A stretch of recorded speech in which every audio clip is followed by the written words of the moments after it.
Mee TV news కి స్వాగతం. ఆచార్య కొండ లక్ష్మణ్ బాపూజీ జయంతి సందర్భంగా జగదేవపూర్ మండలంలోని మునిగడప గ్రామంలో పద్మశాలి సంఘ ఆధ్వర్యంలో కొండ లక్ష్మణ్ బాపూజీ జయంతి వేడుకలు ఘనంగా జరిగాయి. ఈ సందర్భంగా ఆయన చిత్రపటానికి పూలమాలలు వేసి నివాళులర్పించారు. ఈ సందర్భంగా చంద్రమౌళి మాట్లాడుతూ స్వాతంత్ర సమరయోధుడు, తెలంగాణ పోరాట యోధుడు ఆచార్య కొండ లక్ష్మణ్ బాపూజీ మహానుభావుని జయంతి నిర్వహించుకున్నామన్నారు. క్విట్ ఇండియా పోరాటం, గైర్ మల్కీ ఆందోళన, తెలంగాణ ఉద్యమంలో తమదైన పాత్ర పోషించిన సమరయోధులను గుర్తు చేసే కార్యక్రమంలో శ్రీశైలం, డాక్టర్ లింగం, సత్యం, పాండు, గూరి శ్రీను, పొసెట్టి రాజకొండ, సత్యనారాయణ తదితరులు పాల్గొన్నారు.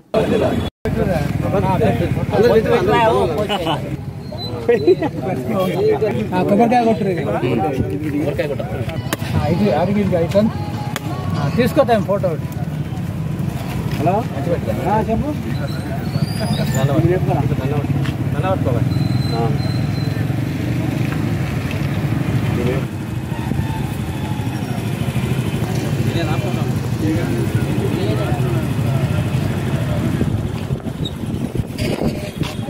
కొండ లక్ష్మణ్ బాపూజీకి కొండ లక్ష్మణ్ బాపూజీకి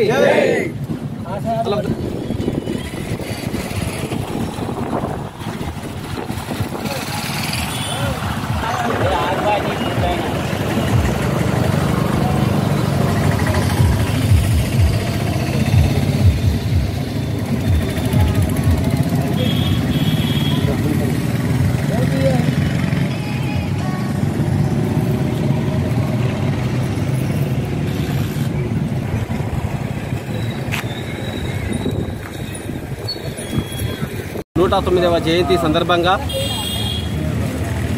మా మునిగడప గ్రామంలో కొండ లక్ష్మణ్ బాపూజీ 109వ జయంతి వేడుకల్లో భాగంగా మా పద్మశాలి 3 ఊళ్ళ గ్రామస్తులు మరియు ఇతర కులాలు కూడా పుట్టిపల్లి, మునిగడప, తిమ్మాపూర్ గ్రామస్తులు, పద్మశాలి గ్రామస్తులే కాక ఇతర కులాలతో కూడా మమేకమై కొండ లక్ష్మణ్ ఎన్నో రకాల కులాలకు కూడా అనేక సేవలు చేసినటువంటి ఘనత ఆయనకున్నది. ముందు తొలి తెలంగాణ పోరాట యోధుడు కొండ లక్ష్మణ్ బాపూజీ కాబట్టి అతనికి ఎన్నో పదవులు అలంకరించినా కానీ మంత్రి పదవులు, కేంద్ర పదవి, రాష్ట్ర పదవులు కూడా తెలంగాణ రాష్ట్రం కొరకై త్యాగం చేసినటువంటి ఘనత ఆయనకే దక్కింది. కాబట్టి తెలంగాణ పోరాట మొట్టమొదటి యోధుడు. అందులో భాగంగానే ఈ జయంతి వేడుకలు ఈ మునిగడపలో మొట్టమొదట ఏర్పరచుకుంటున్నాము. దీనికి అందరికీ వచ్చిన వారికి అందరికీ శుభాభినందనలు తెలియజేస్తూ ఆచార్య కొండ లక్ష్మణ్ బాపూజీ 109వ వర్ధంతి జయంతి సందర్భంగా